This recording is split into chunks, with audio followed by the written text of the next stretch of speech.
Welcome to Sputnik, orbiting the world with me, George Galloway. And me, Gayatri. An empty taxi pulled into New Palace Yard, and Clement Attlee climbed out of it. So the anecdote goes to illustrate the supposed anonymity of one of Britain's most important prime ministers, the man who defeated the great war leader Winston Churchill in the 1945 Labour landslide. As George W. Bush might put it, they misunderestimated Clement Attlee, and by the end of his premiership, he'd completely changed Britain. And the greatest of his achievement, the NHS, is such that even today, 70 years on, none dare breathe a word against it. Even the Tories, who fought it with a level of class hatred that it makes the enemies of Obamacare look like a tea party. Well, you know what I mean.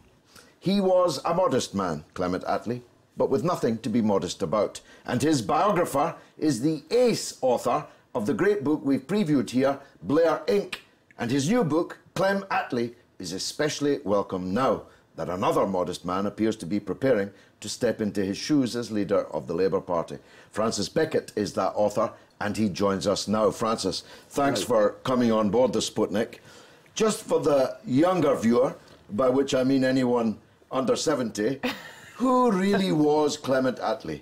Clement Attlee was the Prime Minister who took an uncivilized society and made a civilized one out of it. He was the man who created the welfare state, who ensured that if you were unemployed, it didn't mean that you and your family would starve. He was the man who ensured the great civilizing principle that nobody should be allowed to die of a treatable illness simply because they couldn't afford the treatment. And that's the principle that underlies the National Health Service, and the principle that, despite many efforts from right-wing politicians, has survived to this day. He's the man who created the state school system that we have today. It's been battered and bruised since Attlee's time, but essentially the idea that every child between the ages of 5 and the school-leaving age is entitled, has a right to a school place and an education, that comes out of the Attlee government.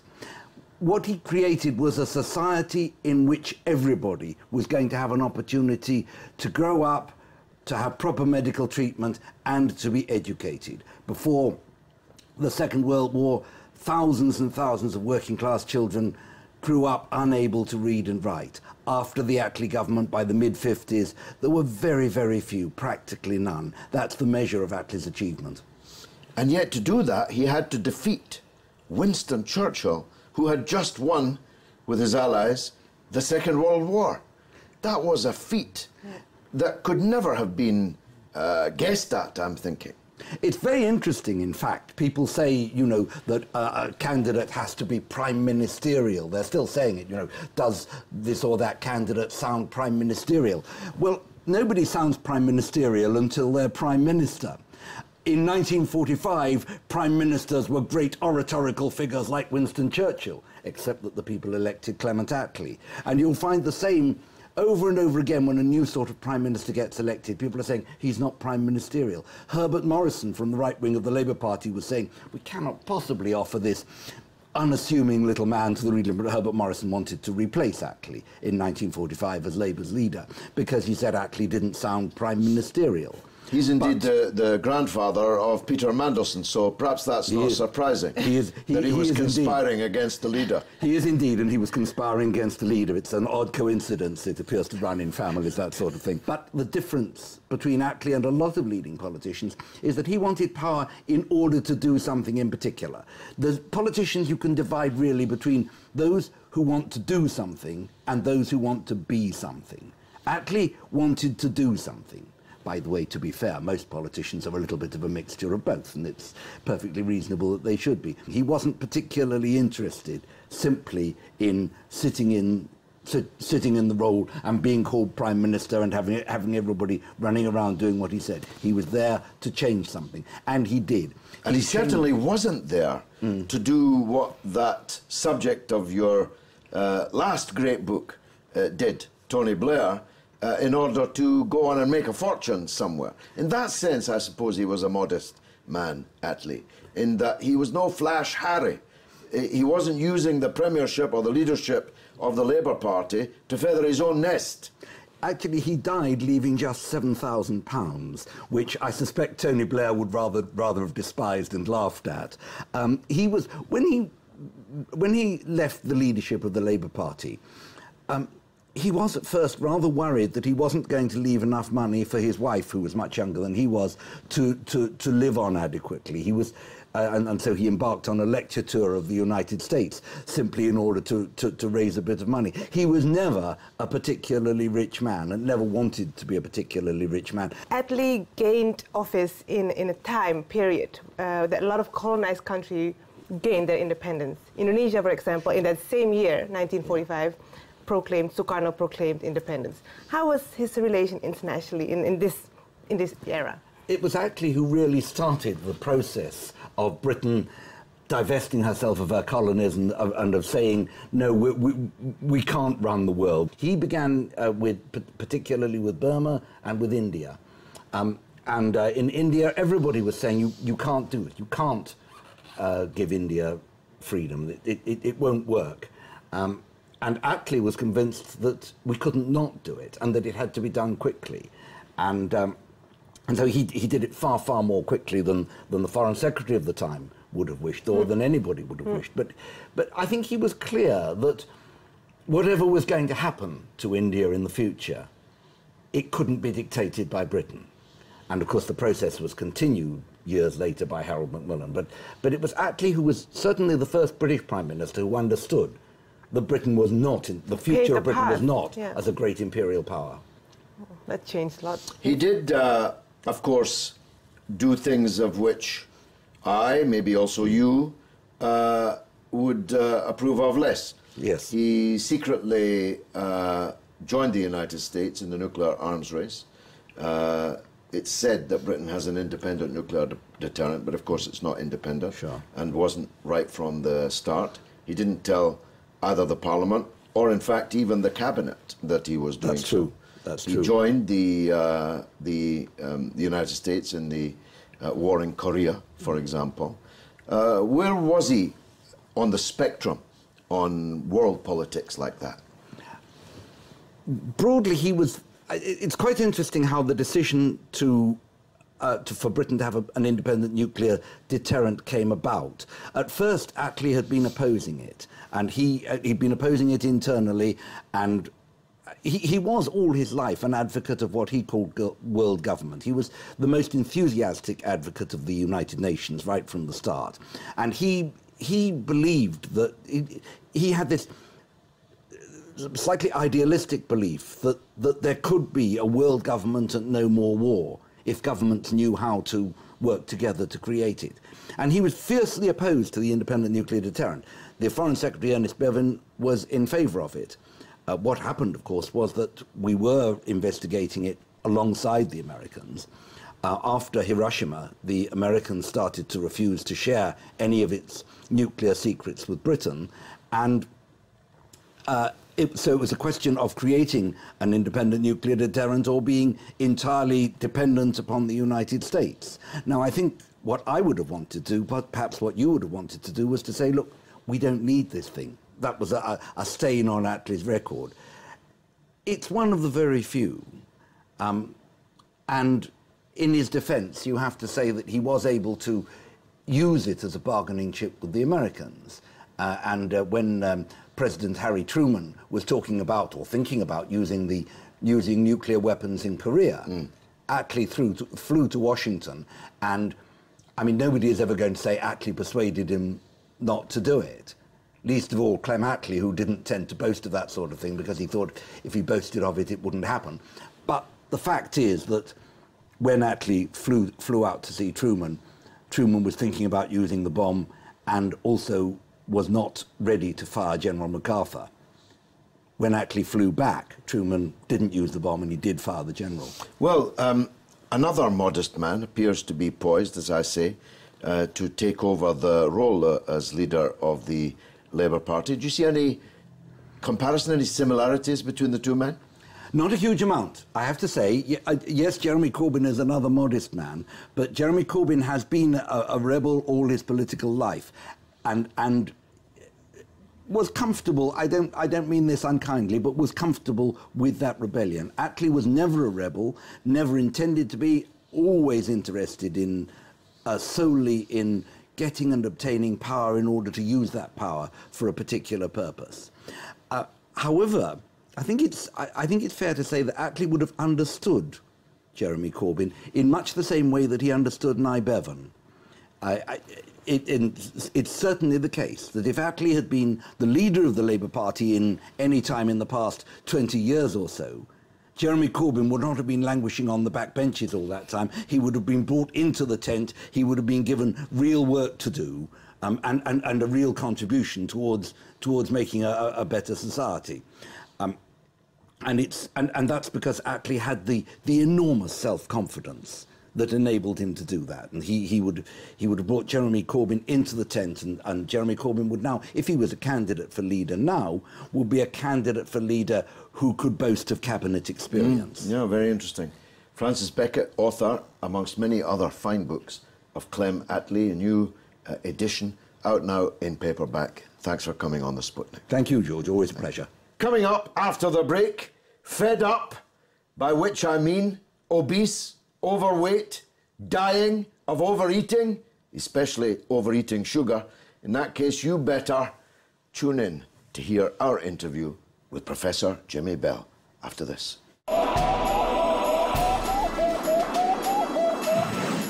Welcome back to Sputnik. Did you know that a 20-ounce bottle of fizzy drink contains 17 teaspoons of sugar? And a pot of tomato sauce contains almost double the amount of sugar as a pack of M&Ms. Sugar is everywhere. Fructose, dextrose, sorbitol, corn syrup are but a few of more than 50 names on your ingredients list, masking what they really are: sugar. No wonder more than half of men and women and more than a quarter of children in the UK are overweight or obese. And last month, figures were released showing that 1 million people in the UK in just one decade have been diagnosed with diabetes.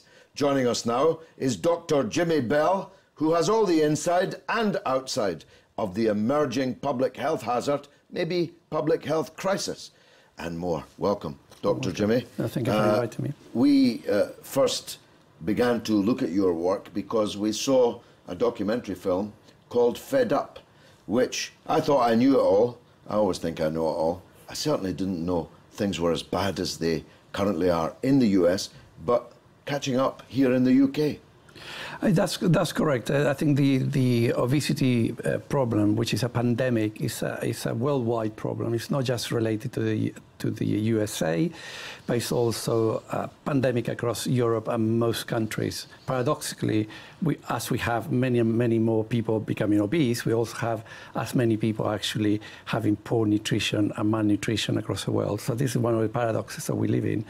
But the crisis when it comes to actual obesity is a major crisis that not only affects the individual, but also affects society.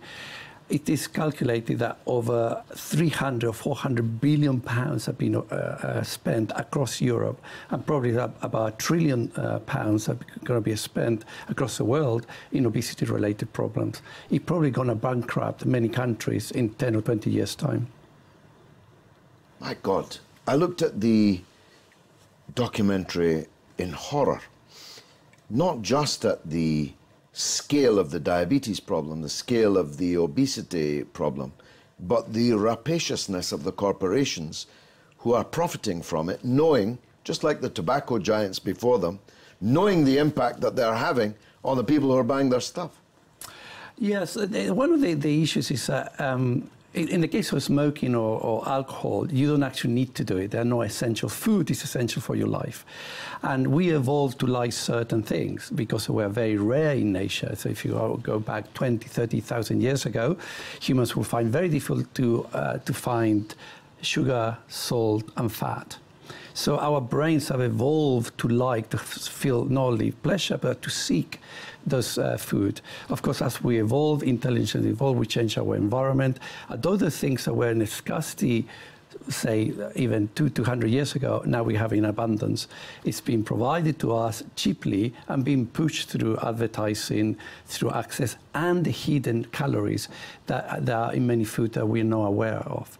And that's because we don't have proper regulation the way that we label food. So it's very difficult, even for someone like me, to actually read the label and to work out exactly how much sugar, salt, or even calories are present in the food that we buy today. The documentary also reveals that whilst obesity is rising, the number of fitness centers are as well.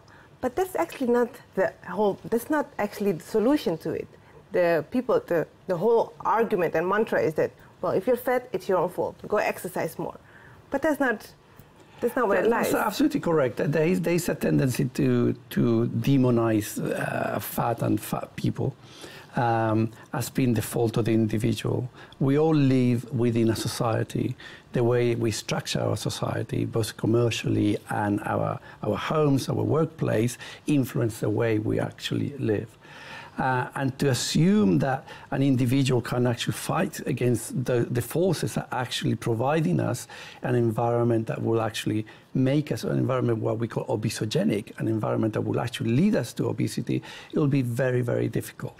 So the question is, in reality, what is the thin people around? Because we have created an environment where we should all be obese.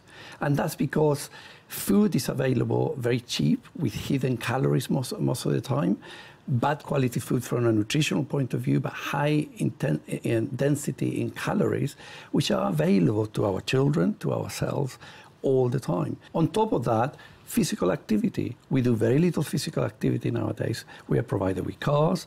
Our offices are provided with things where we spend all day sitting down in front of computers. Then we get into public transport. We get home, we sit down to watch television. The whole of industry and society is made for us to do very little physical activity and consume large amounts of calories. So it's not surprising that there are so many obese people. Then we get hit by the fact that we got a dieting industry which is creating new fads all the time. It's telling us, change this. Most of it based on very little scientific data. So we've been bombarded on one side. And in some cases, even subsidized by brands that are of that industry. Absolutely. It's actually quite contradictory that some of the dieting industry, the major industry, are actually subsidiary of the food industry itself. So on one side, they're making us fat, and on the other way, they're trying to make a thing. In both ways, now they're actually taking... good business, isn't it? Exactly. In which case, you're actually making money both ways. So it's a win-win situation for industry. So what is the answer, Doctor? We could... Obviously, in a command economy, we could ban these things, but that's not really attainable, even if it was desirable. Isn't the best way to tax them? Can't we have fat taxes? Well, it's an important and interesting question. How do we tackle this? And this is not about a control economy. Obesity occurs in almost any society, whether you have a capitalist society or what you might call a communist society. Obesity is still a problem because it's actually generated for, as I said early on, the way we are hardwired in our brain to like certain things and availability of food which is rich in calories, you can consume large amounts without much cost. I think we need to change society, the way we educate people, the way we educate children about diet, the way we educate them about physical activity. For example, most doctors in this country are not taught anything about nutrition as a serious subject in medicine. Most doctors are not taught anything about physical activity as part of your health habit. So we are very good at curing disease, but not preventing it. So what we need is a preventive medicine. So we need to change our society, the way we actually, for example, access to cycle lanes. You know, to cycle in London is a danger to your life every day. I have some plans on that. They'll have to remain unrevealed. We should have access to buildings where people can actually physically work, even when they're actually in front of a computer. And for example, standing desks. You can actually change where you position the toilets. A long time ago. I was in Vietnam once, well, many times, but in Vietnam once I went to a puppet theatre in Ho Chi Minh City, and half of the people in the theatre were very thin, and half of the people in the theatre were very fat. And I wondered why. They were all Vietnamese, but the fat ones were the children of the people who had left Vietnam and gone to the United States at the end of the war in 1975. The thin ones were still living in Vietnam. By thin, I don't mean unhealthily thin. Well, they were very healthy and thin. Exactly. I wanted to step on that because you, doctor, you coined the phrase or concept TOFA, thin outside, thick inside. Fat inside. Fat inside, sorry.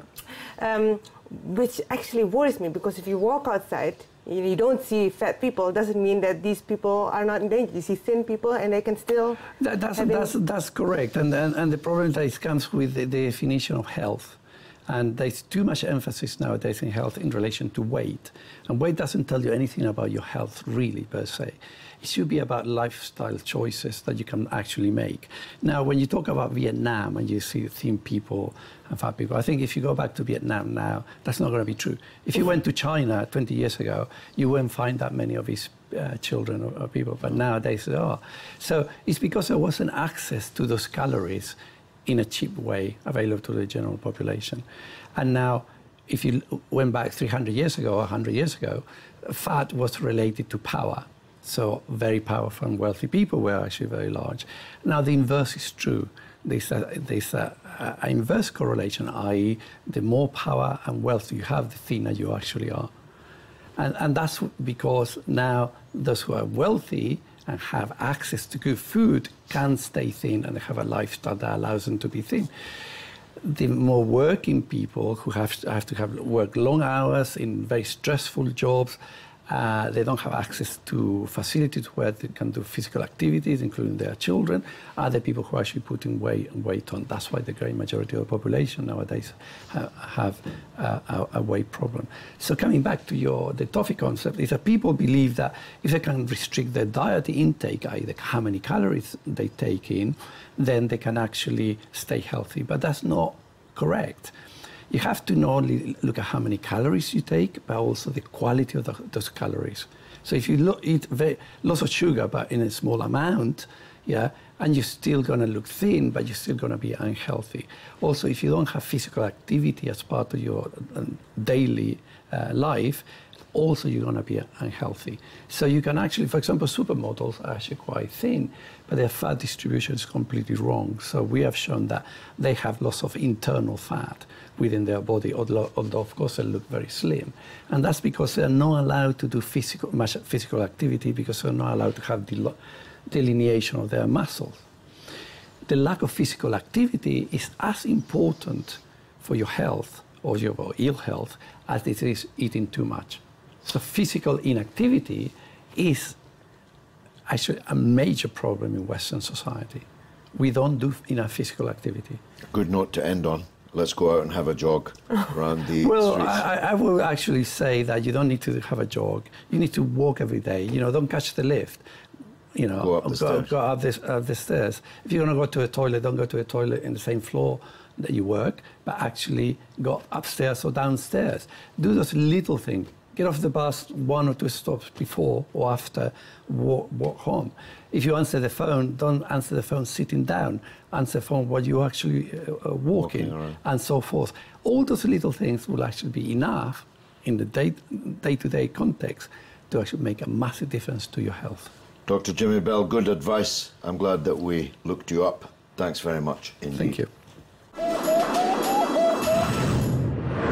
And now it's your turn to tell us what you think through the portals of social media. What's rattling, Gayatri? Well, the question is, what would Clement Attlee make of today's Labour leadership campaign? And Rowan Risolier says he'd be shocked 3 of the candidates being more or less Tories. I don't agree they're more or less Tories, but They may be heading in that direction, at least a couple of them. Sugar. How bad is it really for you? Ricardo Picasso says, well, a spoonful helps the medicine go down, but a can of Coke will rot you inside.